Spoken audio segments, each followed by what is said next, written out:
Next question. Molybdenum. Molybdenum is a transition element, so you can have a look in the transition element block. You would have chromium, molybdenum, and tungsten. So molybdenum is there. Okay. Suggest one property which is typical of a transition element. Well, the one physical, you need to be careful, yeah. Physical versus chemical. When we talk about chemical property, we will talk about it being a catalyst. We will talk about variable oxidation state. Okay. But physical property means how it looks, the boiling point or melting point, density. Okay, so those are physical property. All right. So one thing you can think about is that it can form colored compound, or even in solution. Okay, so that is quite common for transition metal physical property. Okay. So next question. Molybdenum is a transition element. If you have a look in your periodic table, you will have chromium, moly, and tungsten. So moly is there, below chromium, above tungsten. They want physical. Okay, physical property refers to like things like boiling point, melting point, density. Okay, what else? Electrical conductivity or heat conductivity. Okay. And you also know that transition elements are what we call transition metals, right? So you can think about your metallic bonding, and you can think about your metallic bonding physical properties, okay? Which kind of thing are chemical? Well, when we talk about chemical, we talk about it being a catalyst. We talk about it being variable oxidation state. We talk about it having colored compound. Okay, so those are physical property because it's a result of you forming different compounds. It's involved in the chemical reactivity. Same as this, same as catalytic activity, which can proceed via the different oxidation state. Yeah? So physical property of a transition element is basically think about metal. And you can know that metals are malleable, metals are ductile, metals have high melting and boiling point. So I just use the most obvious one, which is high melting and boiling point, because these are metals. And metals have a strong metallic bond, and you should know the definition of metallic bond. You have a sea of delocalized valence electrons, suspended where the cations have already lost those valence electrons. So you have those cations and the sea of delocalized valence electron. Very strong attraction, electrostatic force attraction, so very high melting and boiling point. All right. Chemical property, so they can have variable oxidation state. Variable means it can have many different oxidation states, yeah. Or you can talk about it being a good catalyst or good catalyst. As you know, iron is used in Haber process, vanadium 5 oxide is used in contact process, etc. Yeah. Next question, transition metal versus main group metal. So this is main group metal, this is transition metal. So how do they both conduct electricity? Well, I just said the thing. They are both metals, okay? Both chromium and sodium are metals. It's just that one is a group 1 metal, the other one is a transition metal, okay? So they have giant metallic structure. I don't think I need to talk about the structure here. Actually, maybe I should. So they have giant metallic structure. But what allows it to conduct electricity? So when you think about the structure of a metal, so they have free delocalized sea of valence, or you call it outermost shell electron. You must be wondering where this electron come from, right? That's why you need to be careful. Where does it come from? It comes from the outermost shells as the metal loses those electrons into the lattice structure of a metal. Now next bit, they want to talk about physical. So you cannot talk about oxidation state, you cannot talk about catalytic reactivity, what else? You cannot talk about chemical property essentially because they're looking at physical property. So boiling point, melting point, ductile, so we are looking at metal. So you know all this property of metal solid, right? So they have high melting and boiling point. High melting and boiling point.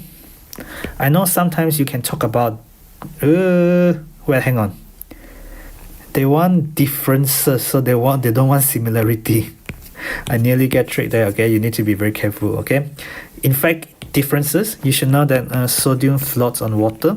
I'm not sure whether you have seen that experiment where it's quite vigorous. You throw a piece of sodium into water, it's gonna give you a vigorous reaction where it's gonna like explode. Because the moment it reacts to give you the NaOH and H2, the H2 is gonna spontaneously combust. That's why it's quite explosive, yeah? So it floats on water, so it is less dense than water. Most metals would sink in water because they are more dense than water, okay? So chromium is much denser than water. So much denser than water, okay? Sorry, not water, than sodium. Then sodium, you can think about sodium floats on water. So sodium is a very light metal, yeah, okay? So what other physical property I can think about? Group 1 metal has very specific property, yeah, okay? It's soft, it's light, it has relatively, so it still has quite high, but it's relatively low melting point and boiling point compared to other metal, okay? So things like sodium melts around 97 degree actually, if I'm not mistaken, okay? So I can talk about chromium is hard, but sodium is soft. Remember, we can cut sodium easily with a butter knife. Have a look on YouTube, like you can see some reaction videos of sodium and water. They usually have to bring out the sodium and then they cut the sodium into smaller pieces because they cannot afford to react the whole big piece of sodium, yeah, okay? So chromium is hard, but sodium is soft, okay? Etc, etc. But the key thing really is differences, okay? I nearly get tricked. Now we want to talk about Y alloy, which is a mixture of metals stronger than pure iron. So when you only have pure iron, you only have iron cations like that, regularly arranged, and then your sea of valence electron like that. Okay, so what happens is metal on its own, this layer can slide over this layer easily. So that's why metals are malleable. You can hammer them into thin sheets. Okay, so in pure iron, its metallic structure, its giant metallic structure, okay, so structure and bonding means each layer of the Fe cations. So you can talk about cations or the Fe atoms, but technically when you look at the structure, it's actually the cations in a sea of electrons, valence electrons, can slide over each other easily.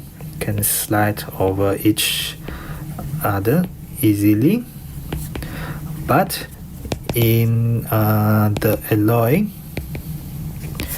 iron and chromium ions are of different size. So you can talk about different sizes. They have different sizes, therefore cannot slide easily anymore. So if you cannot slide easily anymore, you cannot be that malleable anymore, therefore much harder and stronger because you cannot change the shape easier. Alright, so chromium can react with steam. So they told you it's steam, but they don't tell you that you need that symbol, so you can just assume you don't need to. Chromium 3 oxide, so it's chromium 3 plus O2 minus. I'm sure you can do the formula by now. Balancing the equation is an essential thing, even though they don't tell you to. Alright, so that's the most common mistake people make. They just write, they don't balance. Very important, yeah, okay? Any equation you write has to be balanced, alright? If you get the right formula, it will balance. Unless you get the wrong formula, then it will never balance, alright? 2 chromium there, so I need 2 chromium there. 3 oxygen there, so there's 1 oxygen. I need 3 there. 3 times 1 will give me 3 oxygen. Alright. Hydrogen, 3 times 2 is 6, so I need 3 times 2 there. So 3 times 2 will give me 6, yeah? Next bit, so there is a chromium there. So there is 2 chromium, and you know it's an ion, so you must have a charge here. All right, and they show you the charge there. The charge there is -1. The charge there is -1. Overall, the charge will be -2. Okay. What's next? What's next is count the oxygen. 1, 2, 3, 4, 5. Okay, I better 1, 2, 3, 4, 5, 6, 7, 8, 9, 10, 11, 12. All 12. Okay. Then 2 minus. Or you can just write CR2 or 12, 2 minus. Alright, I just like to circle my minus for whatever reason. It's a habit, okay?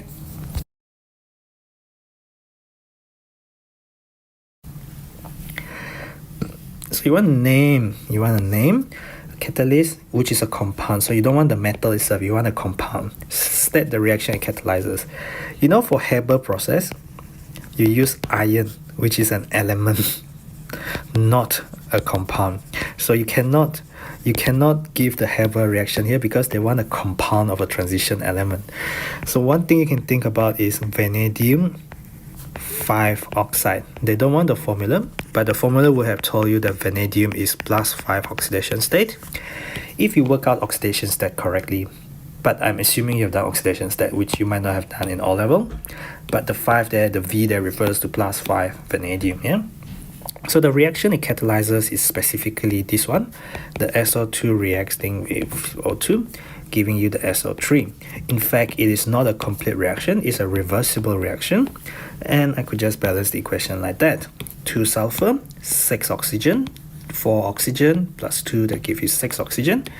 This is part of the contact process, but remember the contact process is multiple step, of which only one of them is reversible, and that is the one that you need to use a catalyst as well as other equilibrium conditions to try and force it forward. Yeah. Next up, catalysts increase the rate of reaction. Why? Why do you use catalysts in industry? Okay, so they already told you the purpose. It will give you alternative reaction pathway with low activation energy. Okay, this is to speed up the rate of chemical reaction, so that can cut operating costs. If you can speed up the rate of reaction, you can cut operating costs because reaction will happen faster. Another question is they could ask how does catalyst work? Okay, so that is in terms of the proportional effective collision, because you have more molecules or more reacting particles that have enough energy greater than that new lower activation energy. But this question is asking why you want to use it in industry. Okay, so not only that, it can help you to overcome the activation energy barrier, meaning you need to put in lesser energy to reach the activation energy, yeah, for the reaction to happen.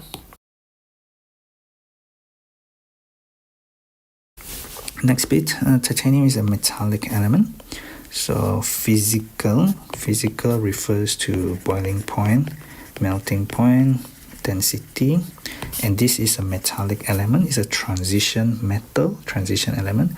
So we can talk about malleable and also ductile, all of which are properties of metals. Yeah, I'm just going to go for high melting and boiling point because that's quite obvious, but you can state other properties of metals and they'll be alright. Yeah. Structure and bonding in titanium Cl4. So simple molecular structure, covalent TiCl bond.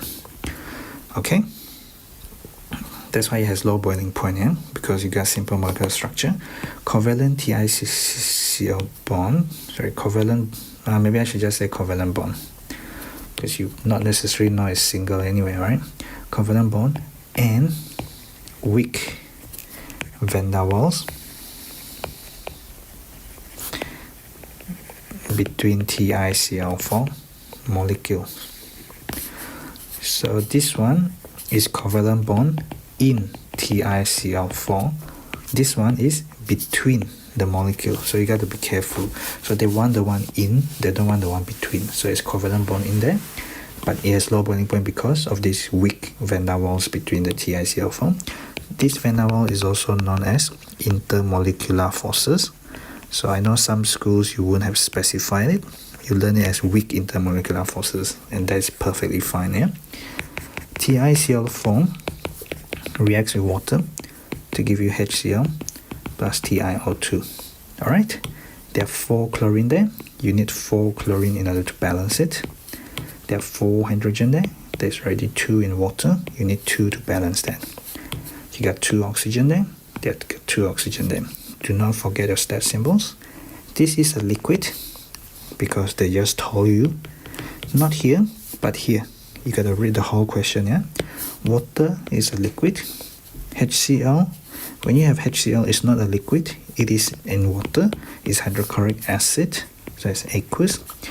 TiO2 is a precipitate, so it is a solid. Alright?